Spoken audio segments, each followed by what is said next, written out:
Hey, what's going on, everybody? It's your girl MK back with another video to empower somebody with the word of God on today. Listen, I want to speak to the individuals who have been overlooked by people. I want to speak to the individuals who've been underestimated by people. There's a story in the Bible, and it talks about a young man by the name of David who was even overlooked by a very own prophet Samuel to anoint the next king over Israel, to anoint the next king who God says is after his own heart. When it came to the place of being anointed, Samuel goes and he calls out all the brothers that, of Jesse to anoint him. And he's like, no, this is not the one that was chosen. This is not the one that God have said. And he's like, man, is there anybody else? And he says, well, there's David who's out in the field, who's attending to the sheep. He said, go get him. And so David comes, you guys, and he's dirty and all this stuff because he was attending to the sheep. And even Samuel is looking at him like, you want me to anoint him? And God says, anoint him. He's the chosen one. See, David was literally overlooked by the prophet Samuel. He was overlooked by his dad, his brothers. He was overlooked by them, but he was chosen by God.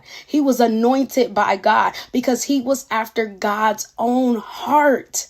So even when people are overlooking you, you caught the eyes of the Father. So many people will underestimate you because of what you look like, because they feel like you're not capable. Literally, when David was coming to the point where he was about to fight the Goliath because everybody else was running and everybody else was being afraid, even Goliath underestimated his own opponent. Even Goliath did. And guess what? David was able to take down that giant because he had the Lord. Never worry about when people are underestimating you, when people are overlooking you. You just do what you called to do. So let them talk. Let them feel like you're inadequate. Let them feel like you're not capable. Let them just continue to underestimate you. Let them continue to overlook you, because one person who will not overlook you, who will not underestimate you, is the Father.